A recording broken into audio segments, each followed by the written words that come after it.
Efectivamente, el tema de la educación, la aspiración a ser mejor y a crecer es muy importante y hay que fomentarla y hay que defenderla, ¿no? Pero, pero se nos olvida, y creo que por eso estamos donde estamos hoy, se nos olvida que hay ese elemento que te decía, ¿no? De la interdependencia, se nos obliga la gran responsabilidad que conlleva el haberme yo formado, el haber yo crecido, el haber generado un capital chico o grande o mediano, como sea, y que tengo que regresarle a mi sociedad mucho de lo que yo he recibido. Subsidiariedad y solidaridad son las dos palabras. Al final viene de dinero privado, absolutamente todo. El gobierno no genera Exacto. un centavo. Y entonces hay que dar las herramientas. Hoy hay que generar las herramientas para que la gente sea capaz de aprender sola, porque una vez que alguien sabe aprender, que alguien aprende a aprender, pues ya nomás después aprende a hacer y ya después aprende a mejorar y ya después contribuye y genera y hasta inventa y patenta cosas. Pero primero tiene que aprender a aprender, ¿no? Y ese es un tema. Sí, y ahorita la tecnología nos permitiría, cada nivel escolar, tener, tú tienes que tener ciertos conocimientos mínimos de muchas cosas, mínimos, pero podrías tener una gama muy amplia de conocimiento y donde tú tengas 40 materias que puedas ir teniendo en todas las etapas de tu vida. Y tienes una materia donde vas subiendo y subiendo y subiendo en aquella materia que más te destaca a ti. Exacto, ya le diste a cabo. Te ayudo a descubrir tus talentos para que tú los desarrolles y los luego, eso vas a generar valor a la sociedad.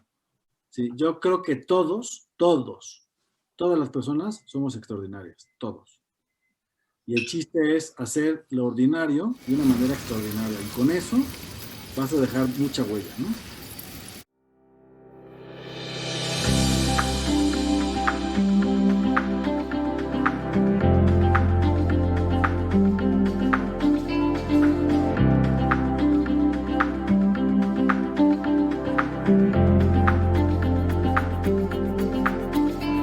Tu invitado especial,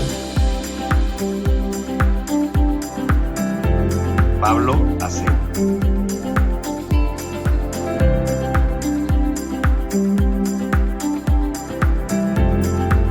Y los entrevistadores de hoy, Mauricio García.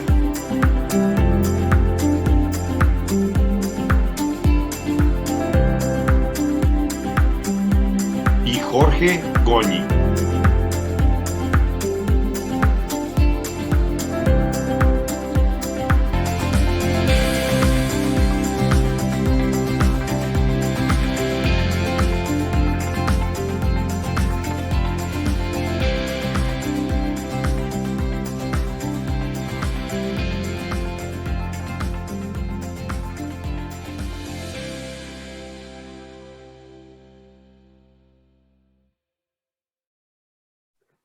Hola, ¿cómo están?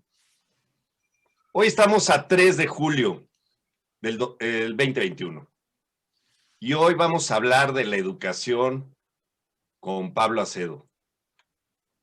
También nos acompaña Mauricio García y mi nombre es Jorge Goñi. Voy a leer un poquito del currículum de Pablo. Es empresario en educación. La empresa es Global ED. Es ingeniero electromecánico de la UP, la Universidad Panamericana. Tiene una maestría en Administración de Empresas en la Universidad de Tulane y tiene un posgrado de la Escuela de Alta Dirección del IPADE en el programa de Administración Avanzada. Tiene un teléfono activado, es activista social en diversas organizaciones, presidente de BIFAC como activista y es activista de causa. También está Mauricio García Limón, empresario de la publicidad, licenciado en comunicación por la Universidad Iberoamericana. Mi nombre es Jorge Goñi y comenzaremos. Comenzaremos con Pablo. Pablo nos va a hablar primeramente del contexto de la educación en México, que es el rezago que tenemos de la educación aquí en México. ¿Cómo estás, Pablo? Gracias. Bien, Jorge, muchas gracias. Hola, Mauricio, buenas tardes, ¿cómo están? Bien, bueno, sí, efectivamente, y yo creo que uno de los problemas más graves de este país es la educación y se puede demostrar o se puede ver fehacientemente en el rezago, nivel de rezago educativo que existe, ¿no? Todavía no entremos al tema de calidad, pero existen casi 30 millones, 28 por ahí millones de mexicanos en edad adulta arriba de 20 años, en población económicamente activa, que no tienen preparatoria, por ejemplo, ¿no? Ese es un dato, pues duro, claro, que habla de que no tenemos cubierta esa necesidad, pues, en la población trabajadora en México. Y de esos, la mitad tampoco tienen secundaria, ¿no? Entonces, ahí vemos el nivel. Obviamente, las generaciones actuales pues, están avanzando, se tiene una cobertura bastante más amplia, y ahí entramos al tema de calidad, ¿no? Porque al final, pues puedes estar produciendo o pueden estar graduándose chavos de secundaria y de preparatoria en porcentajes más altos de lo que históricamente lo veníamos haciendo, para reducir esa población, en teoría, sin preparatoria y sin secundaria, pero pues la calidad con la que esos están graduando también es bastante cuestionable. Entonces, sí es un tema serio, yo creo, Jorge, Mauricio, el tema de la educación de este país, ¿no? Sí. Oye, ¿y cómo ves los niños, la infraestructura, los planes educativos y, Bueno, a ver, y los mismos maestros, ¿no? bueno, yo creo que uno de los temas serios es el tema de los maestros, porque pues desgraciadamente no tenemos buena preparación para los maestros desde hace décadas que se nacionalizó la educación de maestros, si se acuerdan, y entonces pues tenías que tener un grado en la normal para poder dar clases en una primaria o una secundaria, y las escuelas privadas pues se quedaron fuera muchos años de eso, ¿no? Entonces, hoy pues tenemos una calidad cuestionable de maestros en las escuelas, aparte del tema del sindicato, por ejemplo, ¿no? Que pues, las plazas se heredan, no necesariamente son profesores buenos o conocedores de la materia los que están ahí, sino son los que heredaron la plaza, ¿no? En fin, es un tema político bien serio, es un sindicato fuerte, si se acuerdan ustedes, digo, no estoy diciendo que estuviera muy bien la administración pasada, pero uno de los temas que sí empezaron a trabajar, yo creo que con un cierto nivel de profesionalismo, fue el tema de la reforma educativa. Si se acuerdan, sacaron una reforma bien interesante. No sé si tuvieron la oportunidad de leerla, venía muy bien. Mi único problema con esa reforma educativa era, bueno, pues, ¿cuántas décadas nos va a tomar implementarla, ¿no? Pero estaba muy bien planteada, muy bien dirigida, con metas muy claras, ¿no? Y todo era alrededor de mejorar la calidad a través de mejorar a los maestros. Y se acuerdan que había un tema de evaluación de maestros que políticamente fue un tema muy debatido a nivel nacional y que se logró establecer, y la nueva administración lo primero que quitó fue eso, ¿no? Y de hecho, pues ya el sindicato volvió a agarrar fuerza y ahora los maestros, pues no hay quien los evalúe. Entonces estamos, lo que habíamos empezado a recuperar de un rezago de 100, 200 años de educación de este país, que ya hemos empezado a recuperarlo, pues cuando llega esta nueva administración, otra vez 200 años para atrás, porque al final ya no hay quien evalúe a los maestros, ya no hay quien diga si son buenos o malos, ya no hay quien les pida cuentas, y entonces, por ejemplo, el INEE, que era un instituto que nació el sexenio pasado, Instituto Nacional de Evaluación Educativa, pues ya no existe, ¿no? Pues desaparecieron. Entonces, pues realmente los pasos que estamos dando a nivel de educación son hacia atrás, ¿no? Y déjate, menciono, por ejemplo, no sé si conozcan el examen PISA. PISA es un examen, una evaluación educativa que se aplica a muchachos de 15 años, en nivel secundaria más o menos, en donde Sí lo exactamente, tenemos. esa es la tabla de resultados, así es, ¿no? Entonces, pero antes de que la veamos a detalle, esa prueba, PISA, se aplica a chavos de 15 años, más o menos, nivel tercero secundaria, de todos los países miembros de la OECD, y algunos otros, ¿no? Son 70 y pocos países, no me acuerdo si 76 o por ahí países que la presentan, de los cuales 36 son miembros de la OSD. Eran 35, se agregó Colombia en el 2018 y entonces ya Colombia es miembro de la OSD. Y México obtuvo el penúltimo lugar, solo arriba de Colombia, país nuevecito en ese momento en la OSD. México había quedado en último lugar en 2015, no estaba Colombia. En 2018 queda en penúltimo porque ya estaba Colombia y Colombia quedó unos lugares abajo de México. Entonces, y realmente no hubo ninguna mejora para México en ese examen, ¿no?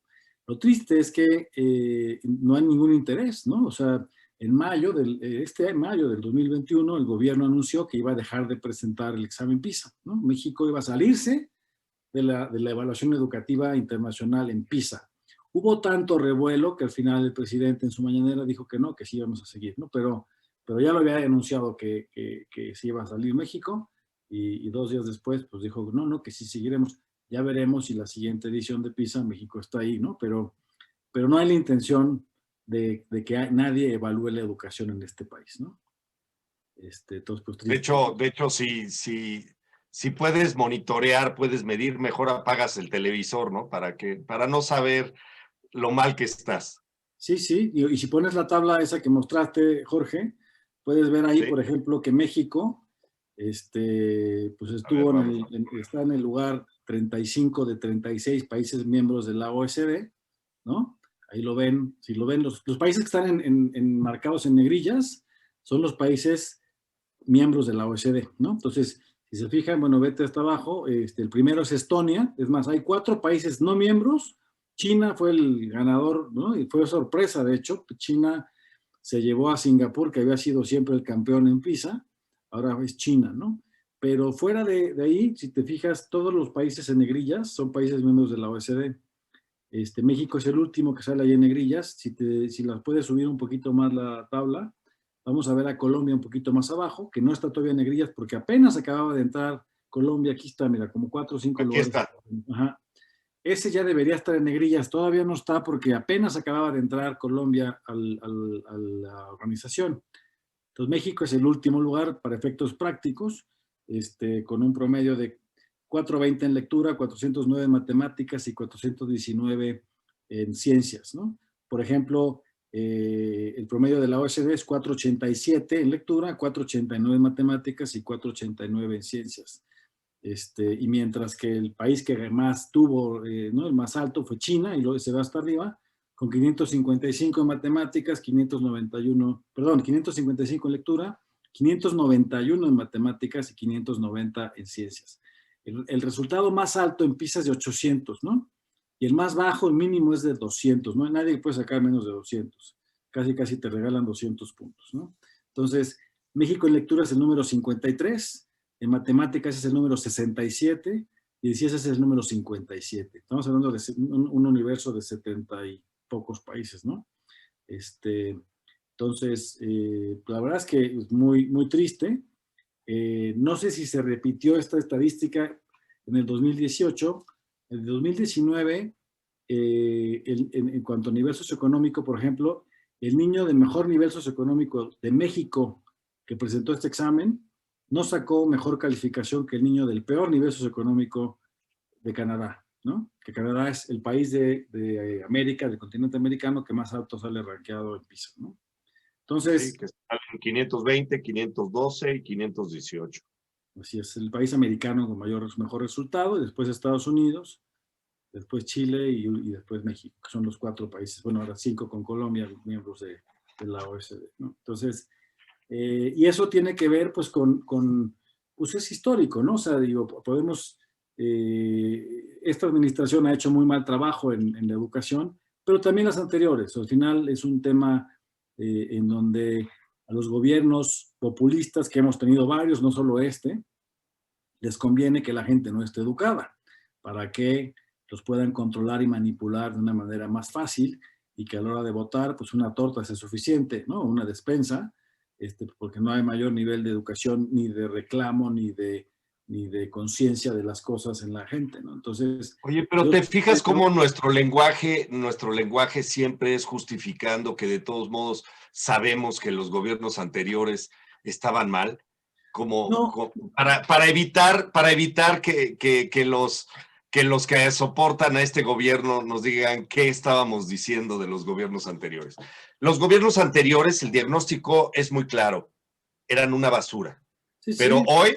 hoy son una peor basura. Mira, te voy a Entonces, decir, sí, y toda la educación, por ejemplo, en educación, como te dije, ¿no? O sea, el gobierno anterior, a mí el gobierno anterior se me hizo pésimo en muchos frentes, pero en el tema de educación iban bien. En el tema de educación contrataron asesores internacionales de primer nivel, de Singapur, de Estados Unidos, de los países de Emiratos Árabes, gente experta en educación pública, ¿no? Y realmente hicieron un programa, si ustedes lo leen, yo tengo una copia, con mucho gusto te la mando, del sí, nuevo modelo educativo que planteó el gobierno de Peña Nieto, que para mí es lo único bueno que hicieron, yo creo, pero bueno, y quizá hubo otras cosas, ¿no? Es un plan bastante bien hecho, bien pensado, bien estructurado, con metas claras, con objetivos claros, que este gobierno, lo primero que hizo el día 1 del gobierno de López Obrador, lo tiró a la basura, ¿no? Entonces, por supuesto que no tiene interés en mejorar la educación, ¿no? No tiene ningún interés en mejorar la educación. De hecho, acaba de decir que la gente que aspira a hacer más, que aspira a crecer y formarse y educarse y darle una mejor vida a su familia, que es egoísta, ¿no? Y que es una postura inadecuada para un mexicano, cosa que es ridícula, ¿no? mejor pasarte 14 años tratando de lograr un título que solo te lo dan porque ya no te soportan, ¿no? Claro, y si eso fuera, si eso fuera real, entonces en vez de invertir, que de hecho invierte el gobierno mexicano abajo del 4% del Producto Interno Bruto en educación, que es muy bajo, ¿no? Es muy, muy bajo. Los países miembros de la OECD invierten, ¿no? Deberían estar invirtiendo como el 8 para poder recuperarse, ¿no? México, pero independientemente de eso, ese 3% que invierte, o 3,5, 4% que invierte México en educación, pues podría ahorrárselo López Obrador y seguirlo invirtiendo en sus campañas de captación de votos. ¿Por qué? Pues porque dice que la educación no sirve, ¿no? Que es aspiracionista y que es para mejorar, y entonces no deberíamos educar a nadie, ¿no? Cosa que es ridícula ahí el tema. Digo, sabemos, somos personas pensantes, tenemos inteligencia, tenemos voluntad, tenemos una libertad, y la gente, el mundo se hace mejor a través de la contribución de los individuos, de los seres humanos, ¿no? Es la única manera en la que el mundo se hace mejor. Entonces, Vamos a repasar con ese enfoque, ¿sí? ¿Quiénes son los países que mejor evaluados están? Los países que económicamente mejor están. bueno, pues Entonces, básicamente el mensaje con esto es la educación puede sacarnos del rezago donde estamos. Y realmente el mensaje a todos en México, a los educados y no educados, a los que tienen oportunidades y a los resentidos, es edúcate. Toma la educación en tus manos y sí, hay un gran rezago, hay un gran hueco en las oportunidades, pero ese hueco no lo compensamos dejando libres a los profesores a que no sean evaluados. No puedes mejorar aquello que no puedes medir. No así es. puedes tener ninguna idea de a dónde ir. Totalmente de acuerdo. Y te voy a decir, yo creo que más importante, que tienes razón, el problema pues te dice, oye, toma la educación en tus manos. El problema es que los no educados no van a entender eso porque no entienden, ¿no? Entonces, es más, yo lo que creo en el tema educativo como basamos nosotros nuestra filosofía educativa en la empresa es precisamente el rol del educador es llevar de la absoluta dependencia a un educando no solo a la independencia, sino a la interdependencia. ¿Por qué? Porque yo te puedo, digo, un bebé en el vientre de su madre, un bebé recién nacido, un bebé de unos pocos años, es 100% dependiente. Si no le da de comer a su mamá, se muere, ¿no? Y va creciendo, se va educando, se va formando en casa y va yendo a la escuela, se va haciendo independiente. Termina una carrera, consigue trabajo, se hace independiente. No necesariamente se hace interdependiente. La interdependencia es asumir la responsabilidad de que otros dependen de mí. Y esa es parte de la educación también. Hay que educar a la gente a que nosotros lo que hacemos es precisamente, yo le ayudo, no les doy ideologías, no los trato de ideologizar como muchos gobiernos intentan hacer. sino lo que hacemos es, lo que debe hacer un educador, el que sea, debe ayudarle a la persona, ya sea un niño o un adulto, porque los adultos que estamos educando, que no tienen prepa, que no tienen secundaria, tampoco han tenido esa oportunidad. Hay que ayudarles, en primer lugar, a conocer y a encontrar, descubrir sus propios talentos. Como les decía hace rato, somos únicos e irrepetibles y cada uno tiene talentos diferentes. Tenemos habilidades distintas, unos somos mejores que otros para diferentes cosas, desde el arte hasta el deporte, hasta la ciencia, en fin, ponle lo que quieras, ¿no? Hay habilidades distintas. Entonces, si yo le ayudo al educando a encontrar, a descubrir, a autodescubrirse en sus talentos y habilidades, y luego le enseño cómo puede desarrollarlos y mejorarlos, y al final, otra labor del educador es también enseñarle que tiene una responsabilidad de ponerlo al servicio de la sociedad. Y es Pero también es el elemento de la interdependencia, ¿no? te voy a acercar aquello, te voy a acercar aquello que nos decías de aprender a aprender. Porque hay ciertas etapas en tu vida, también de manera fisiológica, que puedes captar ciertas cosas. Platícanos de eso. Sí, bueno, la edad, y esto está demostrado, hay estudios sobre esto, ¿no? Los niños entre los 3 y los 7 años es la edad en la que más rápido y mejor aprenden a aprender, ¿no? Y hay un dato bien triste en este país, ¿no? Porque es la edad del kinder, básicamente, ¿no? Preescolar. En México la educación preescolar es obligatoria, pues hace casi 30 años, yo creo, por ahí, ¿no? Y solo apenas un poquito más de la mitad de los niños de esa edad van a la escuela. Deja tú qué tipo de escuela, van. O sea, la mitad no va, ¿no? Y la mitad que sí va, en 85% de esos niños que sí van a la escuela, van a escuelas públicas, ¿no? En donde, en el mejor de los casos, los cuidan, ¿no? Un dato de la OSD, por ejemplo, es los países miembros de la OSD tienen 13 alumnos por niño en el kinder, ¿no? En promedio, ¿no? En México estamos cerca de los 30, ¿no? Y eso es tomando privadas y no privadas en el preescolar. Pero hay muchas escuelas públicas en México de kinder que tienen un maestro para 80 niños en un terreno donde hay un gallinero realmente con su losa, con su techo de lámina, y ahí es donde van a tomar clases, en tierra, con techo de lámina, con un maestro. 60 niños, 40 niños que caminan 2, 3, 4, 5 horas para ir al colegio, ¿no? Y de todos los grados, ¿no? No, de todos los grados, pero estoy hablando ahorita nada más en preescolar, ¿no? Que son colegios preescolares con un maestro para todos los grados de kinder, ¿sí? Uno para todos. Para todos. O dos, ¿no? Pero tienen unas instalaciones realmente patéticas en donde, en el mejor de los casos, Jorge, Mauricio, los cuidan. O sea, no creo que aprendan mucho, ¿no? Aprenderán muchas cosas de la vida, como caminar 2 horas diarias de ida. Cuidar 80 niños en un ambiente así. Sí, ¿no? Entonces, es muy triste porque estamos desperdiciando los niños en esa edad para que aprendan a aprender y entonces después es más difícil aprender a aprender. Obviamente logras, ¿no? Hay gente que logra aprender a aprender en los programas de prepa y secundaria que hemos logrado tener con empresarios, por ejemplo, donde les dan prepa a sus trabajadores o secundaria, pues sí les damos también elementos de vida, ¿no? De trato, porque es importante responder cuando te habla tu jefe, porque es importante llegar a tiempo, porque al final la gente se empieza a dar cuenta pues que tiene una responsabilidad hacia los demás, no nada más lo que me toca hacer a mí y chan chan, que es lo que toda su vida les han inculcado, ¿no? Tú nada más ponme esta tapita en esta pluma y pásala. Eso es lo que tienes que hacer, no tienes que saber nada más. No hay formación, no hay educación, la gente no aspira. Y entonces a la gente se siente condenada a no ni siquiera poder aspirar a más, ¿no? Y eso es muy triste. Tenemos que salir de ahí, tenemos que educar a la gente en general, ¿no? Ahora, oye, tengo un par de preguntas que quisiera yo hacerte, Pablo. La primera, si no mal recuerdo, la reforma educativa empieza con Calderón votada en contra por el PRI y el PRI la retoma cuando Peña Nieto llega al poder. Así es. Eso por principio de cuentas, ¿no? Así fue, pero al final, fíjate, ese es un ejemplo bien claro, Mau.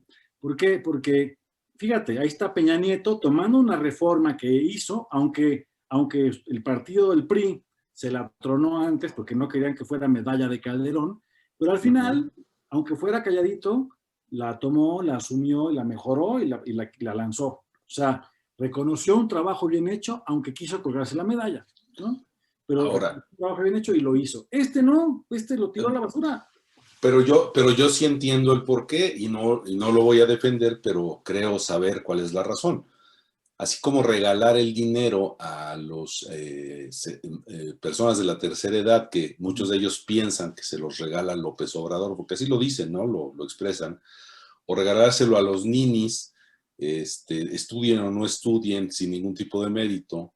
Sí. Pues eso da votos. Educar a la gente, al contrario, quita votos para estos populistas. Entonces, difícilmente van a querer invertir en una reforma educativa que les va a tumbar su modus vivendi, ¿no? Te dije, los gobiernos populistas que hemos tenido, que han sido muchos, lo que menos les interesa es tener gente educada. ¿Cómo hacemos para obligar a los gobiernos a que reinviertan otra vez en educación y salud y seguridad, que es lo que no están haciendo, ¿no? Mira, yo creo que obligarlos es una palabra complicada, aunque yo creo que uno de los temas que platicábamos justo ayer, que es el tema de los ciudadanos buscando observar a los funcionarios públicos, ya sea a nivel, los tres poderes, niveles de gobierno, ¿no? O sea, legislativo, ejecutivo y judicial.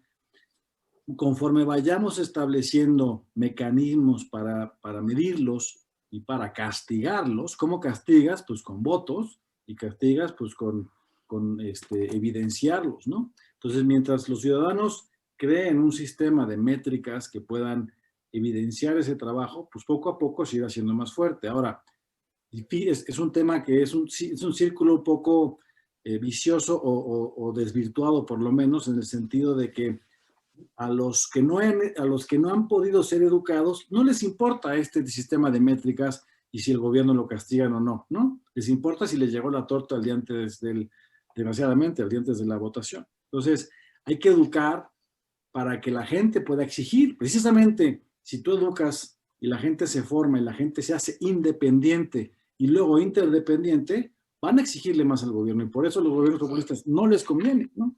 Claro. Que les exijan, ¿no? ¿Por qué? Pues porque entonces ya no los pueden manipular más tan fácil. Pues la educación entonces es la manera para exigir y en ese sentido de lograr que los países...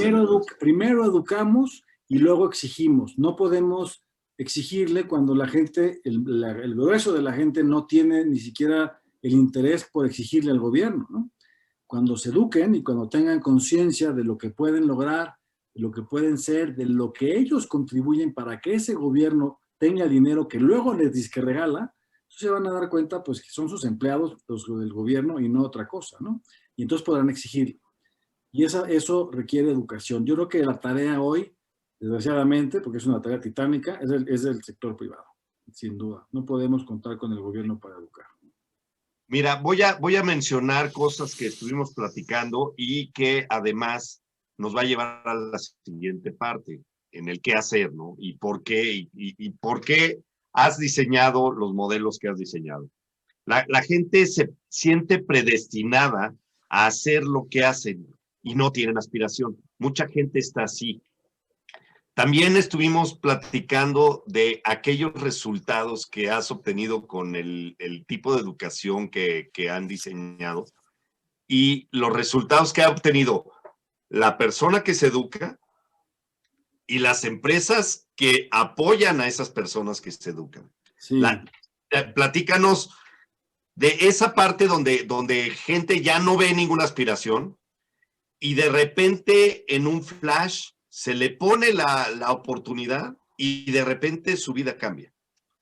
Sí, y creo que sí lo mencioné, pero brevemente. Efectivamente, el primero lo que dije, ¿no? Casi 30 millones de mexicanos que tienen edad de trabajar, ¿no? Población económicamente activa, arriba de 20 años no tienen prepa, ¿no? Y esos son los que están trabajando, pues, en las líneas más bajas en las empresas, en una línea de producción, o manejando una camioneta, una motocicleta, o en almacenes, o cosiendo cosas, ¿no? O sea, las labores más sencillas son las que están haciendo estas personas y las empresas, obviamente, con una gran labor que hacen los empresarios, son los que pues, realmente generan los empleos. Ahora, el problema es que son, pues digo, hay empresarios buenos, pero hay unos que no son tan buenos y pues les puedo dar el salario mínimo y con eso, pues con eso, ¿no? Igual que los gobiernos, si se están contentos con el salario mínimo, pues ¿para qué les doy más? Y luego ¿para qué los educo, no? Porque si los educo, se me van a conseguir una mejor chamba, ¿no? Así me han dicho algunos empresarios, ¿no? Pero bueno, regresando al tema, muchos de esos nos hemos dado cuenta, nosotros tenemos programas para esos adultos de secundaria, de prepa, de inglés, de habilidades digitales, de habilidades soft skills, de programas de lo que sea, ¿no? Pues diseñamos programas a la medida para las empresas, de logística, producción, lo que quieras. Pero con esos programas tan sencillos como secundaria, prepa, ¿no? Te das cuenta que muchos de esos, y lo hemos vivido con clientes, muchos de ellos ya se sentían como eso, predestinados o condenados en su vida a no subir de ahí, a tener un trabajo donde ganan 1 o 2 salarios mínimos, como les decía, poniéndole la tapita de la pluma y pasándola, o estampando X cosa, y eso es lo que tengo que hacer, y no me capacitan para nada más, ¿no? Y entonces, hasta defienden su trabajo y no se mueven porque ahí están bien, y con eso, pues medio viven, ¿no? Ellos y su familia. De repente, pues tenemos ejemplos y tenemos testimonios de señores que a los 50, 60 años, 40 y tantos años toman la prepa y de repente no solo cambian ellos, pues se dan cuenta, por un lado, pues que logran sacar un grado de preparatoria que ellos pensaron que nunca iban a sacar porque no tenían la oportunidad y no la iban a tener. Se la da la empresa y a un costo muy bajo y lo logran. Requiere esfuerzo, sí, pero lo sacan. En 5 meses se pueden preparar para sacar su prepa. Y tenemos muchos graduados.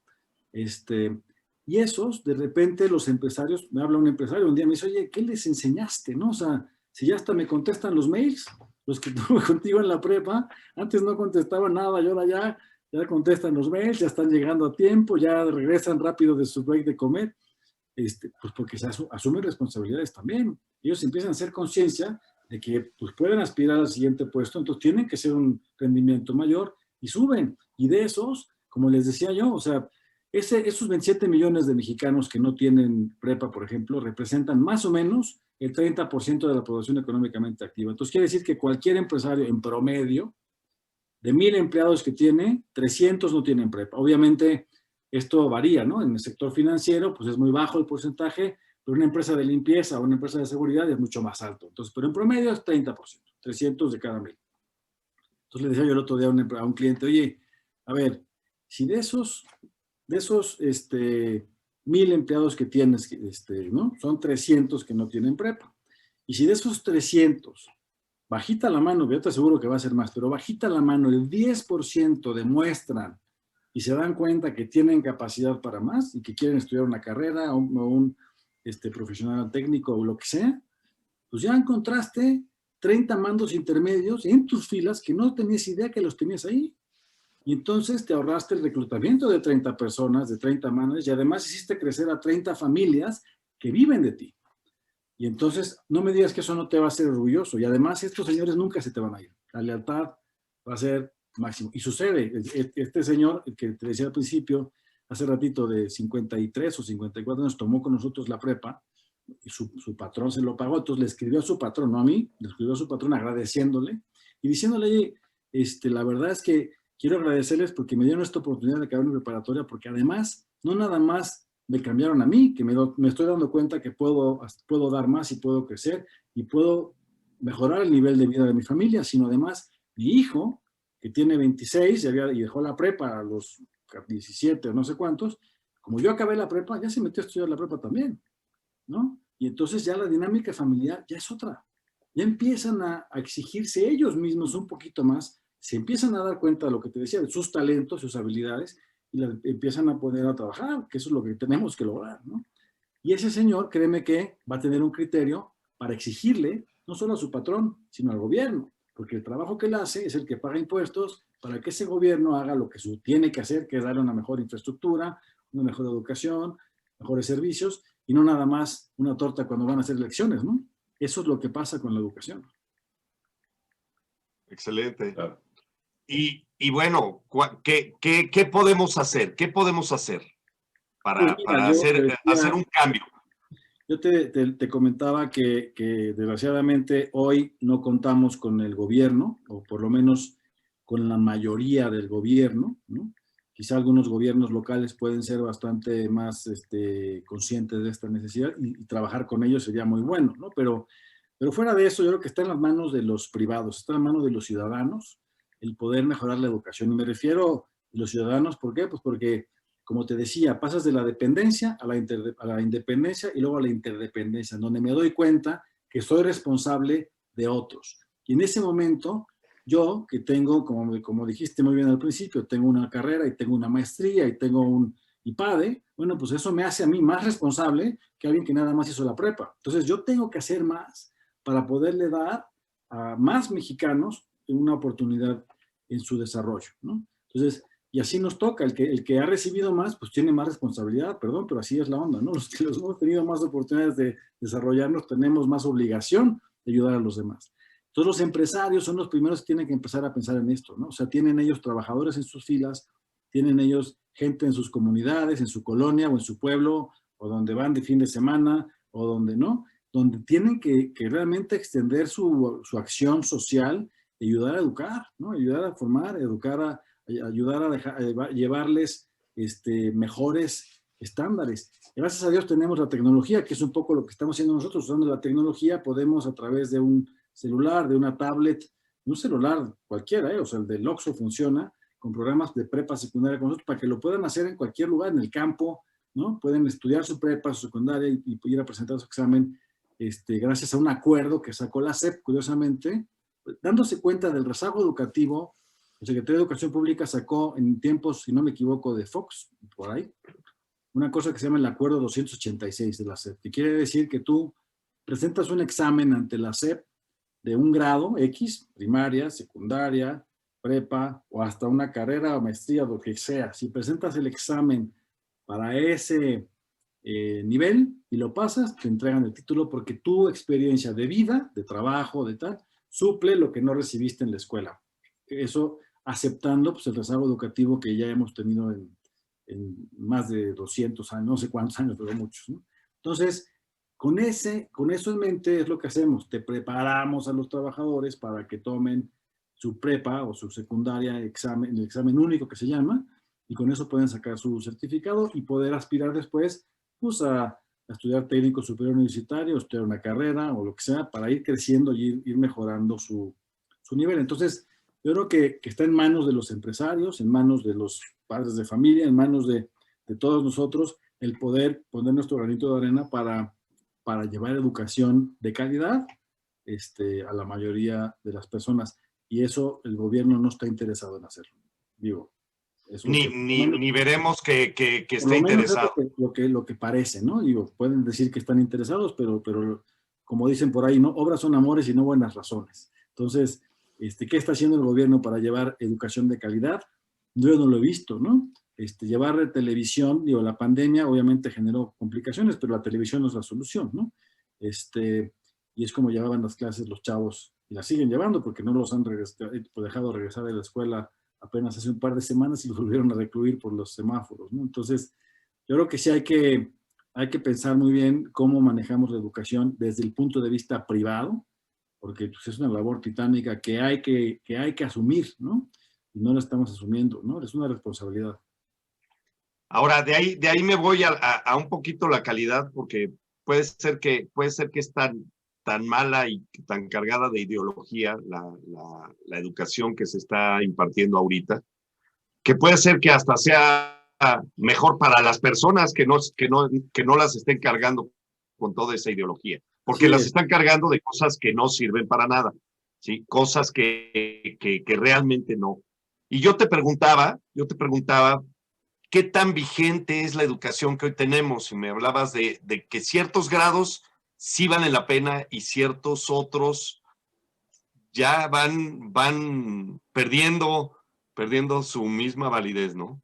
Bueno, más que perdiendo validez, yo creo que vamos a pensar, el delivery, ¿no? De la educación es un tema que hay que repensar. ¿Por qué? Digo, tú ve cualquier... ¿Qué es el delivery? Aquí.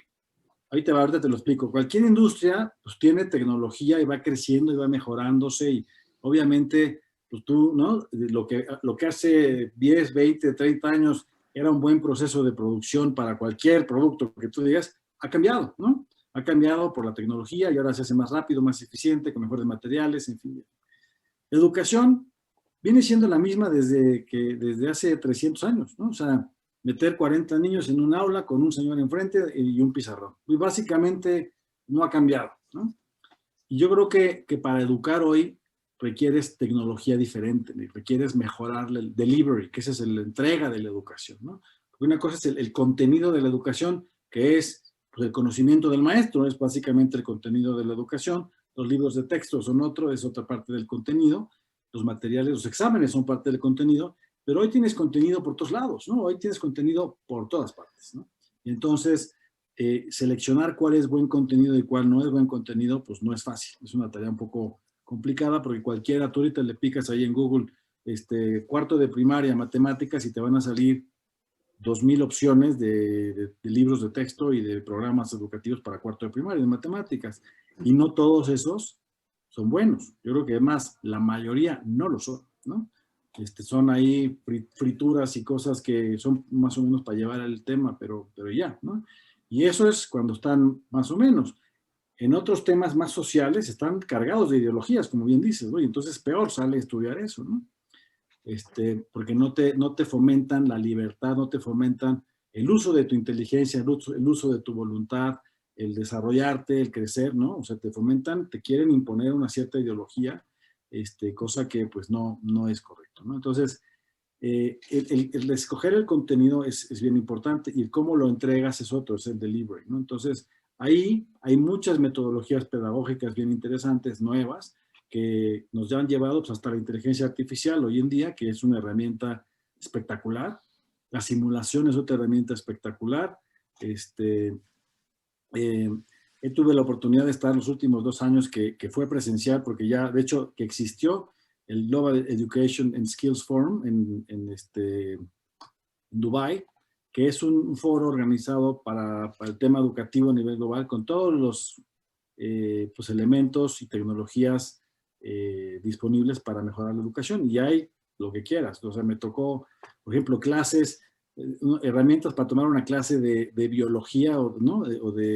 Sí, creo que era de biología, pero te ponen ya sabes, el casco como si fuera un juego, y te metes, estás abajo del mar, ¿no? Entonces estás viendo todas las especies que puedes ver en esa zona del mar, ya sea el Caribe, y te ponen en el mar Báltico, y vas viendo las diferentes especies que te van pasando por aquí, las sientes casi, ¿no? Y eso, ¿tú crees que un niño no va a aprender mucho mejor eso que en un libro de la SEP donde te sale la foto de un pescado de hace 200 años, que es el mismo que tomaron cuando salió el primer libro de texto? O sea, ya evolucionó el pescado y todavía sigue apareciendo. Entonces, es realmente el tema más que los niveles, es un tema de la entrega de la educación. Y luego, ¿cómo segmentas? Porque eso es lo que te decía, ¿cómo segmentas? Oye, pues primero, segundo, tercero, cuarto, quinto, sexto. Pues sí, o sea, hay que tener un orden quizá de ascenso, pero también, si quieres ayudarle a los chavos a encontrar sus talentos, sus habilidades específicas de cada uno, porque la educación no es un cookie cutter, no puedes tú meter a 40 chavos en una aula y esperar a que todos tengan el mismo nivel de conocimiento de todo, porque ahí está el artista, ahí está el físico, ahí está el deportista. Entonces, tienen habilidades diferentes esos 40 chavos. Entonces, no puedes, exigirles lo mismo, porque si exiges lo mismo a todos y crees que todos pasen, bajas el nivel en todo para todos. Porque el que es un genio en ciencias o un genio musical, entonces va a tener que bajarse para que esté al nivel de los demás. Y entonces nadie va a estar en su nivel. Nadie va a estar en su nivel, en su talento primario o sus talentos básicos. Tienes que tener la flexibilidad de poder generar espacios donde los chavos vayan creciendo y probando diferentes cosas para ir conociéndose y ir autodescubriendo sus habilidades. Y entonces los potencias. Entonces ahí sí, oye, puede estar un chavito de primero de primaria o de tercero de primaria, un tío de tercero o cuarto, donde ya empiezan a diferenciarse, con uno de secundaria, por supuesto que sí, trabajando en un proyecto de robótica, por ejemplo. Si el chavo se dio cuenta en cuarto de primaria que ese es su rollo, pues puede seguir yendo en cuarto, pero en el tema de robótica ya puede estar en otro nivel. Y entonces empieza a mezclar cosas en cuanto a su conocimiento de proyectos, ¿no? o de ciertas áreas. Y en la universidad, y mientras más subes, más difícil. La universidad es un caso bien interesante y está evolucionando. La universidad creo que sí está evolucionando, donde tomas cursos cada vez, ves más las universidades donde hay carreras que se mezclan, que tienen, aunque es una carrera de ingeniería con una de ciencias económicas, de repente comparten porque hay materias que pueden ser útiles para ambos. En fin, o sea, puedes ir desarrollando un poquito más, pero sí, esto viene derivado de lo que te decía al principio. El ser humano es único e irrepetible. No podemos educar a la gente estandarizada, ¿no? Y tenemos que encontrar formas de ayudarles a desarrollar sus habilidades. Y eso presenta retos, sí, pero la tecnología nos ayuda mucho, ¿no? Todas estas cosas que te decía ayudan muchísimo para que la entrega, el delivery de la educación sea más efectivo en ese tema, ¿no? De poder ayudarle a cada quien a ir desarrollando sus habilidades, potenciarlas y luego ponerlas al servicio de la sociedad. Y será mejor trabajador, ¿no? O sea, en Alemania, por ejemplo, a los chavitos los están viendo desde chiquititos, ¿no? Ya en secundaria ya empiezan a trabajar en el área a trabajar, ¿eh? O sea, ya en prepa, en Alemania, van a la escuela creo que 2 días a la semana. El resto están yendo a una empresa a hacer lo que les gusta. Si es un chavo que es bueno en electrónica, ya está trabajando en BMW haciendo tableros. Lo mismo que hace un ingeniero electrónico en México, ya lo está haciendo un chavo de prepa ya. O sea, ¿por qué? Pues porque desde chicos están encontrándose sus habilidades para dedicarse a lo suyo, ¿no? Entonces yo creo que tenemos que migrar un poquito más hacia ese tipo de modelos. Muy bien. Bueno, ese es un sueño. Y en la parte de ideología, pues lo hemos platicado, que mientras cierto sector de la población está preocupado porque sus hijos tengan la mejor educación, el gobierno está preparando a los noroñas del mañana, a las padiernas de mañana, a los bejaranos de mañana, con una carga de ideología enorme y con un resentimiento frente a los que se educaron en este tipo de mejores tecnologías para ver cómo redistribuyen la riqueza de los otros, ¿no? Entonces, yo creo que yo voy a la conclusión y lo que hemos hablado mucho hacia los empresarios y aquellas personas que han generado la meritocracia en México y el mundo, que es la parte derecha, la parte del mérito. Necesitamos hacer ver las bondades de esforzarte, las bondades de tener ese mérito y destacar. Creo que no se ha hecho suficiente labor en ese sentido. Y la gente está incluso desinformada, porque la gente que estira la mano hoy no sabe que esa mano que estiró venía del sector privado, porque todo el dinero que recibe una persona hoy viene del sector privado, porque las empresas del gobierno no están produciendo absolutamente nada. Las empresas que están generando impuestos son empresas privadas y de ahí surgen todos los programas clientelares que puedas decir. Es a los adultos mayores, a la gente adolescente que está recibiendo dinero. Todo ese dinero viene de la iniciativa y del mérito de la iniciativa privada. ¿Ibas a decir algo? Sí, estoy de acuerdo contigo, excepto en una cosa, más bien no excepto, sino agrego algo, Jorge, a lo que decías, que efectivamente el tema de la educación, la aspiración a ser mejor y a crecer, es muy importante y hay que fomentarla y hay que defenderlo, ¿no? Pero se nos olvida, y creo que por eso estamos donde estamos hoy, se nos olvida que hay ese elemento que te decía, ¿no? De la interdependencia. Se nos obliga la gran responsabilidad que conlleva el haberme yo formado, el haber yo crecido, el haber generado un capital chico o grande o mediano, como sea, y que tengo que regresarle a mi sociedad mucho de lo que yo he recibido. Y no quedarme como yo lo generé, yo lo logré, es mío, y los de abajo se muelan. ¿Por qué? Porque entonces generas un ambiente de resentimiento de ambos lados. Y además, seguramente si no tienes esa conciencia social y no tienes deja tu conciencia, déjate social, conciencia, ¿no? De que tienes una responsabilidad hacia los demás, entonces caes en la corrupción. Y para lograr tus objetivos y para enriquecerte aún más, pues entonces ya empiezas a dar mordidas al que está de funcionario para lograr X o Y o no sé cuánto. Y entonces ya en vez de canalizar mi generación de recursos que yo logré con mi trabajo y mi preparación muy loables, pero que luego lo estoy usando mal, es donde ya estamos, o sea, estamos cayendo en una mala educación. Me refiero a educación ética, educación de valores, ¿no? ¿Por qué? Porque si yo logré estudiar en la mejor universidad del mundo, pero luego pues todo lo hago mal y todo lo hago con corrupción y todo lo hago para enriquecerme más y más y más y más, pues entonces que estoy cayendo en un extremo muy malo, que genera la situación justo la que estamos viviendo ahora, ¿no? Entonces los empresarios los empresarios, el sector privado tiene que ser consciente de esa responsabilidad. Y el sector público también, porque al final, si yo soy empleado, funcionario público, estoy para servir a la gente, no estoy para servirme de la gente, ¿no? Entonces, es un tema de formación, de educación ética de fondo en toda la sociedad. Sí. A mí me toca comprar medicinas, pues voy a comprar las mejores medicinas y la mayor cantidad de medicinas. No las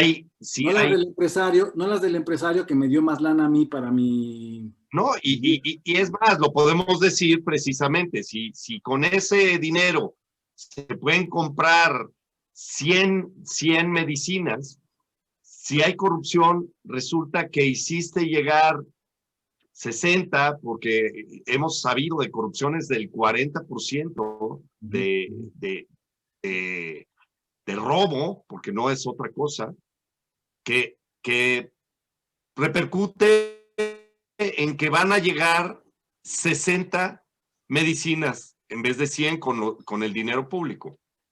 Entonces, y hoy, sí, y también la ineficiencia mata, ¿no? Porque si hoy vemos que están comprando medicinas a 7,000% del precio, pues ya no estamos hablando de que llegan 6 de 10. Ya es un número ínfimo el que llega al comprar en eso. Sí. Pero sí, el mensaje para los empresarios, es ahora la mano izquierda, ¿no? Entonces, la mano derecha es el mérito que los ha llevado a hacer con el mérito lo que tienen. Pero la mano izquierda les hace tener esa interdependencia que hablas, o esa subsidiariedad, que ese término me encanta. La subsidiariedad es apoyar temporalmente a la gente que tiene menos oportunidades que yo para que crezca. Bueno, subsidiariedad y solidaridad son las dos palabras, ¿no? Sí. Yo creo que eso sí tenemos que hacerlo, que tenemos que tener muy consciente la derecha, y la derecha genera desigualdad. La desigualdad es natural en una sociedad donde todos somos tan diferentes. Tienes talentos diferentes. Pero también tenemos que ver, y hay que darle validez, que hoy estamos en un trance de resentimiento tan grande por esa falta de mano izquierda. Esa mano izquierda que ayuda a los demás a jalar hacia el bien común.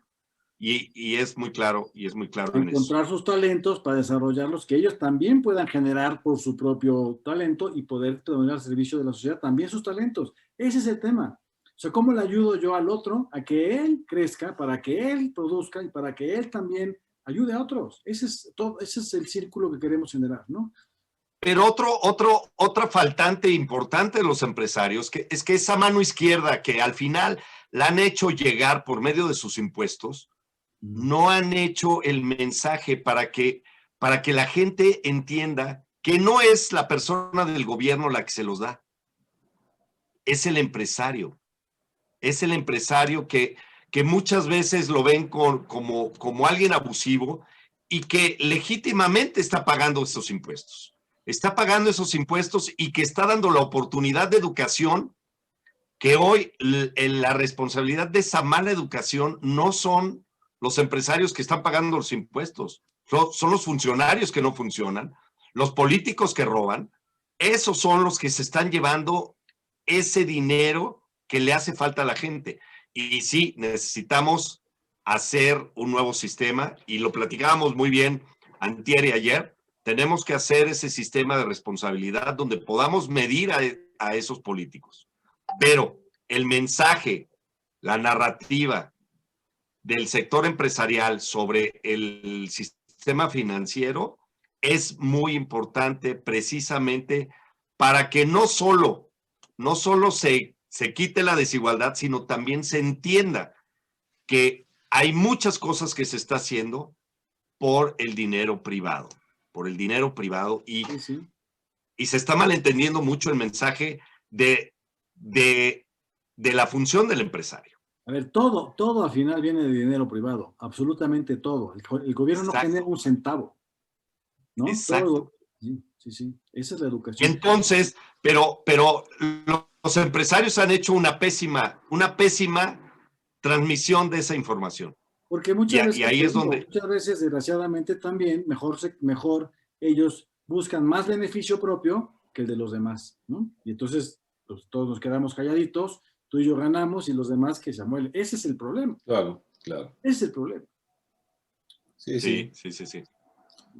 Mauricio, ¿tienes algún comentario? No, bueno, pues claramente estamos de acuerdo en que este país necesita educación. En la medida en que el país sea más educado, pues lograremos sacar al mismo adelante. Ya no tendremos este tipo de gobiernos populistas porque ya no nos dejaremos engañar tan fácilmente. No, siendo educados y sabiendo aprender, porque eso es algo que me gusta mucho como lo menciona Pablo, ¿no? No es lo mismo aprender que aprender a aprender y saber cómo tener educación continua, que ese es un gran problema también, no en México, en el mundo, que la gente piensa que terminó la carrera y ya, no necesita hacer más, y la actualización en cualquier campo actualmente es básico, ¿no? Entonces... Ese es el cambio que me preguntabas, Jorge, ¿no? La universidad ya no te puedes quedar con tu carrera, tienes que constantemente ir desarrollando, pero si tú no lograste aprender a aprender y ni siquiera terminaste secundaria o prepa, pues tú te estás quedando sin posibilidades, solito te estás quedando sin posibilidades de nada, ¿no? Obviamente el querer aspirar, pues se vuelve una cosa utópica. Y entonces hay que dar las herramientas, hoy hay que generar esas herramientas para que la gente sea capaz de aprender sola, porque una vez que alguien sabe aprender, que alguien aprende a aprender, pues ya nomás después aprende a hacer, y ya después aprende a mejorar, y ya después contribuye y genera, y hasta inventa y patenta cosas, pero primero tiene que aprender a aprender, ¿no? Y ese es un tema. Sí, y ahorita la tecnología nos permitiría en cada nivel escolar tú tienes que tener ciertos conocimientos mínimos de muchas cosas, mínimos, pero podrías tener una gama muy amplia de conocimiento y donde tú tengas 40 materias que puedas ir teniendo en todas las etapas de tu vida. Y tienes una materia donde vas subiendo y subiendo y subiendo en aquella materia que más te destaca a ti. Bueno, que más... Exacto, ya le diste a cabo. Te ayudo a descubrir tus talentos para que tú los desarrolles y luego eso vas a generar valor a la sociedad. Oye, y a través de la tecnología es muy fácil tener 40 maestros de diferentes disciplinas. Entonces tú te vas destacando desde la primaria a ser una persona extraordinaria, ¿no? Sí. La diferencia entre las personas ordinarias y extraordinarias es básicamente, normalmente, el entrenamiento. Sabemos que hay personas extraordinarias aún sin tanto entrenamiento por ese talento tan espectacular. Pero la mayoría... Sí, yo creo que todas las personas somos extraordinarias, todos. Y el chiste es hacer lo ordinario de una manera extraordinaria. Y con eso vas a dejar mucha huella, ¿no? Sí, hay análisis. Malcolm Gladwell ha tenido ustedes 3 puntos, ¿no? 3 puntos donde tengas la suerte, y la suerte definitivamente existe. La suerte de estar en el lugar adecuado, en el momento adecuado, o tener el hambre adecuada. Pero Pero tienes que dedicar 10,000 horas y 10 años para hacerte extraordinario en una disciplina. Pero aún así, o sea, si tú haces de manera extraordinaria lo ordinario, lo que te toca hacer todos los días, que es donde vas a encontrar las oportunidades y te vas a ir dando cuenta de cuáles son tus talentos y vas a ir poniéndolos al servicio de los demás. Y eso es lo que nos hace falta, ¿no? Muy bien. Pues yo creo que con esto damos un primer programa de educación y pues me despido. Pablo, Mauricio, muchas gracias. Y a los que nos están escuchando, si les gustó este programa, por favor, suscríbanse y pónganle like, ¿sí? Es muy padre. Pero más que nada, suscríbanse a nuestro país. Nuestro país necesita la acción de cada uno de nosotros. Necesita que cada uno haga lo mejor de lo que hace siempre. Muchísimas gracias. Gracias, Jorge. Gracias, Mau. Gracias, Pablo. Gracias, Jorge. Luego, bye. Luego.